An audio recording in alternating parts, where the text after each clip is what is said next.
जिसे उसकी मॉम खाना खिला रही है। देखने को मिलता है कि जोई की एक टांग नकली है और उसकी आंखों पे एक पट्टी बंधी रहती है। उसकी मॉम खाना खाते हुए भी उसे यही बता रही थी, जोई चाहे जो कुछ भी हो जाए तुम अपनी आंखों से कभी पट्टी मत उतारना। इनकी इन्हीं बातों के दौरान जोई के डैड भी घर आ गए। वो इन दोनों पे गुस्सा थे क्योंकि ये दोनों आज घर से बाहर गए थे। जोई के डैड को लगा कि इन दोनों ने घर से भागने की कोशिश की है और इसी गुस्से में वो जोई की मॉम को मारने लगे। जोई से सहा नहीं किया और उसने अपनी मॉम को बचाने के लिए अपनी आंखों से पट्टी उतार दी। हालांकि जोई की मॉम उसे मना भी करती रही। फिर अचानक न जाने क्या हुआ, जोई के डैड उल्टे कदमों घर से बाहर निकल गए और खुद ही फिर सड़क के दरमियान में जाकर अपनी गर्दन मोड़कर अपनी जान ले ली। ये सब देखकर जोई की मॉम तो जैसे पागल ही हो गई। उन्होंने जोई को प्यार से गले लगाया और फिर आहिस्ता आहिस्ता हाथ उसकी गर्दन तक ले जाकर उसका गला दबाने लगी। अपने आप को बचाने के लिए जोई ने अपनी मॉम की आंखों में देखा और फिर सीन कट होकर अगले सीन में हमें देखने को मिला कि जोई की मॉम और वो एक नदी के किनारे पे हैं, जहां आते ही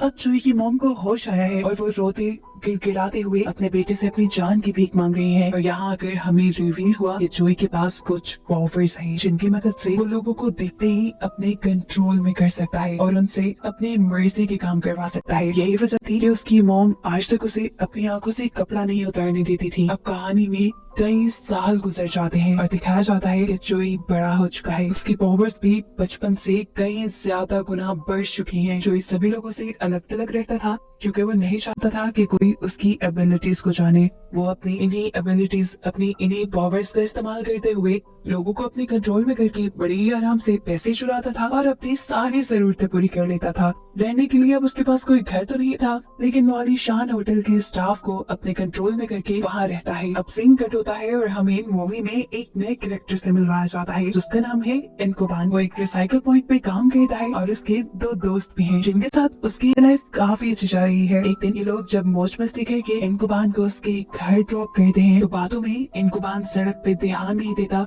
और सामने से आता हुआ ट्रक से कुचल जाता है। इतने बड़े एक्सीडेंट के बाद भी हैरान कुन तौर पे इनकुबान की जान बच गई थी, लेकिन उसे बहुत चोट आई थी। पर डॉक्टर्स उसके लिए ज्यादा फिक्रमंद नहीं थे क्योंकि इनकुबान बहुत जल्दी रिकवर कर रहा था और ये उनकी हिस्ट्री में पहली मर्तबा हो रहा था। 2-4 दिनों में ठीक होकर इनकुबान जब वापस अपने काम पे जाता है तो उसे पता चला कि उसकी जॉब जा चुकी थी। ये सुनकर वो टूट गया, लेकिन उसने हार नहीं मानी और एक नई जॉब की तलाश में लग गया। ये नई जॉब उसे मिली एक छोटे से स्टोर में जहाँ उसे चीजों की रखवाली करनी थी। शॉप का ओनर बताता है कि आए दिन उनकी दुकान से चोरी हो जाती है, लेकिन सीसीटीवी कैमरास में कोई चोर नजर नहीं आता। इनकुबान को बस अब उनकी शॉप की रखवाली करनी थी। अगले दिन यहीं पर इनकुबान को यांग नाम की लड़की मिलती है जो कि शॉप ओनर की बेटी थी। बातें करते हुए इन दोनों की काफी अच्छी अंडरस्टैंडिंग हो गई। कुछ दिन ऐसे ही गुजरते रहते हैं। एक दिन इनकुबा से मिलने के लिए उसकी दोस्त उसी की शॉप पे आ जाते हैं, जिनसे मिलकर इनकुबा बहुत खुश हुआ था। साथ ही इनकुबा के बॉस पे ये सभी मिलकर बातें करने लगे कि एकदम से वहाँ पर आ गया जोई। जोई ने आते ही सब लोगों को एक साथ अपने कंट्रोल में कर लिया क्योंकि जैसा हम जानते हैं कि उसकी पावर्स पहले से कई ज्यादा बढ़ चुकी हैं। जोई अब ऑनर को ही हिप्नोटाइज करते हुए उसे लॉकर खोलने की कमांड करता है, जिसके बाद ऑनर उसे पैसे निकाल कर जोई को देने लगे। अब यहाँ बैठे हुए इनकुबा को एकदम से फील हुआ कि वो अपने जिस्म को हिला नहीं पा रहा। वो बहुत ही मुश्किल से अपने दिमाग पे और अपने जिस्म पे काबू वापस पाता है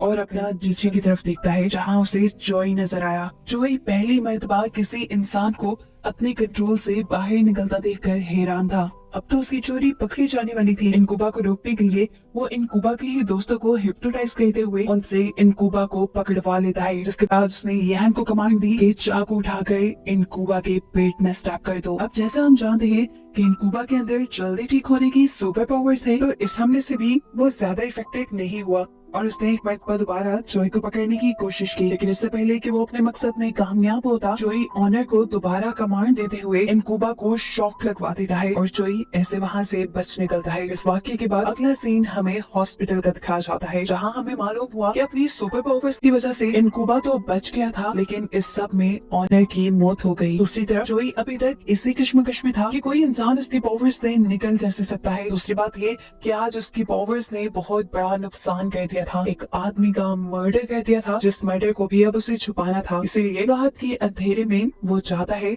उसी शॉप की सीसीटीवी फुटेज चुराने, जो फुटेज उससे पहले इनकुबा और उसके दोस्त भी वहाँ चुराने आ चुके थे, क्योंकि इनकुबा वो पहला इंसान था जो जोई की हकीकत जान चुका था और जोई की हकीकत सबको बताने के लिए उसे ये फुटेज चाहिए थी। इस मर्तबा जोई अकेला नहीं आया था, बल्कि वो अपने साथ बहुत सारे लोगों को अपने कंट्रोल में करते हुए लेकर आया था। जो कुछ भी हुआ था वो इनकुबा के दोस्तों को भी पता था और वो ये भी जानते थे कि जोई इन सारे आदमियों के जरिए उनके ऊपर हमला करवा सकता है। इसी के डर से वो दोनों वहाँ से भाग जाते हैं, लेकिन इनकुबान वहाँ से नहीं भागता और सीसीटीवी फुटेज चुरा कर वहीं पर छुप जाता है। अब जोई को भी इनकुबान के यहाँ होने का अपनी पावर्स की वजह से पता चल जाता है और वो सीसीटीवी फुटेज उससे लेने के लिए उस पर हमला करना शुरू कर देता है, लेकिन इनकुबान बचकर बाहर अपनी वैन में आ गया। यहाँ आकर उसने देखा कि अब जोई बिल्कुल अकेला था। अब वो उसके ऊपर हमला करने की भी कोशिश नहीं कर रहा, ना ही उससे लड़ने की। और तब वो ये बात समझ गया कि जोई को हमला करने के लिए लोगों की जरूरत होती है। मौके का फायदा उठाकर उसने जोई को पकड़ने के लिए उसका पीछा करना शुरू कर दिया। अब एक सुनसान जगह पे जाकर जोई रुक गया और उसके पीछे इनकुबान ने भी गाड़ी रोक ली। अब जैसे ही इनकुबान गाड़ी से उतरा उसके ऊपर काफी सारा कर दिया था। असल में जोई यहाँ पर जानबूझ के रुका था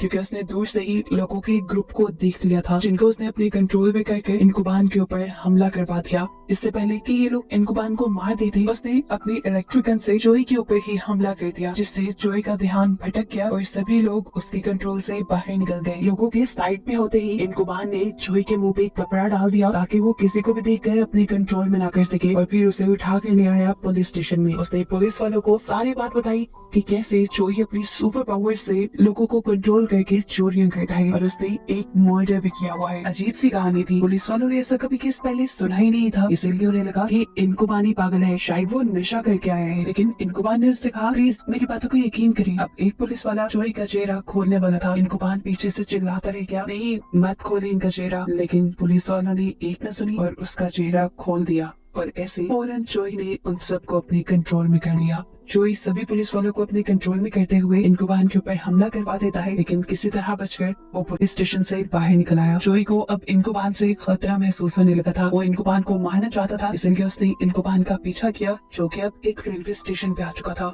यहाँ पर जोई एक साथ रेलवे स्टेशन पर खड़े हुए सभी लोगों को अपने कंट्रोल में कर लेता है, लेकिन फिर भी इनकुबान उसे कहीं नजर नहीं आया। इनकुबान को ढूंढने के लिए उसने एक औरत को कमांड दी अपना बच्चा चलती ट्रेन के आगे फेंकने की। वो जानता था कि इस बच्चे को बचाने के लिए इनकुबान जरूर आगे आएगा और उसकी सोच के बिल्कुल मुताबिक हुआ भी ऐसा ही। इनकुबान उस बच्चे को बचाने के लिए सामने आ गया। उसने बच्चे को तो बचा लिया, लेकिन खुद उसे बहुत ज्यादा चोट आ गई। इनकुबान की इतनी बुरी हालत हो चुकी थी कि जोई जानता था अब वो मर जाएगा, लेकिन एक चीज जिससे वो अनजान था वो थी इनकुबान की जल्दी ठीक होने वाली सुपर पावर्स। इस सारे वाक़ये के बाद जोई ने अपने कंट्रोल से सबको आजाद कर दिया और चुपचाप वहाँ से निकल गया। अपने आलीशान होटल जब वापस आया तो उसने देखा कि उसके कमरे में बहुत सारे पुलिस ऑफिसर्स इन्वेस्टिगेशन कर रहे थे, जिन सबको रूम में आते ही उसने कंट्रोल में किया और सबको बाहर निकाल दिया। सीन कट होकर हमें दोबारा इनकुबान को दिखाया जाता है, जो बिल्कुल ठीक ठाक अब अपने दोस्त के गैराज में बैठा है। उसने अपने दोस्त को सारा वाक़या बताया कि कैसे जोई ने उसे पकड़ने के लिए एक बच्चे की जान को कितना सफाक और बुरा है। ये दोनों इनकुबान की बात पे यकीन कर लेते हैं और फैसला करते हैं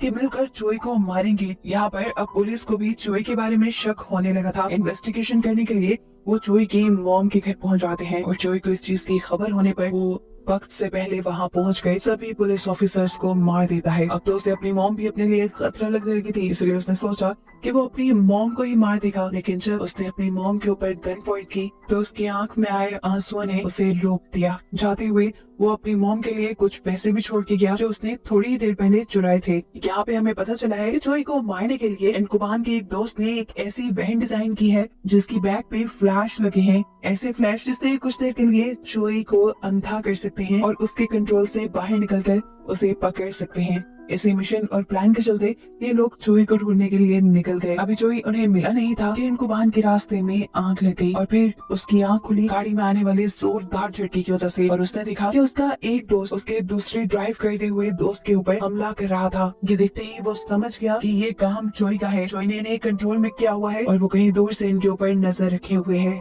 इनकुबान उसे ढूंढने के लिए गाड़ी से उतर गया। दूर से जोई दिख भी गया जो एक बिल्डिंग के अंदर जा रहा था। उसे पकड़ने के लिए वो भी जब बिल्डिंग के अंदर गया तो उसने यहाँ पर आके देखा कि जोई ने बहुत सारे लोगों को अपने कंट्रोल में किया हुआ है। अब सभी लोगों को कंट्रोल करते हुए वो इन्हीं लोगों की आवाज में इनकुबान से बात कर रहा था। जोई ने उससे कहा देखो, जब से तुम आए हो तब से चीजें गड़बड़ हो रही हैं। मैं चुपचाप चोरी करता था, चला जाता था, किसी की जान खतरे में नहीं आती थी, लेकिन जब तुम आए सब गड़बड़ हो गया। मैंने मर्डर कर दिए और ऐसे इस सारी चीजों के पीछे जिम्मेदार हो तुम। ये बताने के बाद अब जोई ने लोगों को एक एक करके छत से नीचे गिराना शुरू कर दिया, जिनकी जान बचाने के लिए इनकुबान कुछ कर भी नहीं सकता था। वो खुद ही यहाँ से बाहर निकल गया। जोई भी उसके पीछे बाहर निकला, जहाँ इनकुबान के दोनों दोस्तों ने फ्लेयर गन से जोई के ऊपर हमला किया, जिसका कोई खास फायदा तो हुआ नहीं, लेकिन जोई ने एक और मर्तबा उन्हें अपने कंट्रोल में करके रोक लिया। जिसके बाद इनकुबान को उसके दोस्त दिखे ही नहीं। पागलों की तरह इनकुबान अपने दोस्तों को ढूंढता रहा, लेकिन उसकी घंटों की तलाश भी जाया हो गई। थक हार कर वो जब अपनी शॉप में पहुंचा तो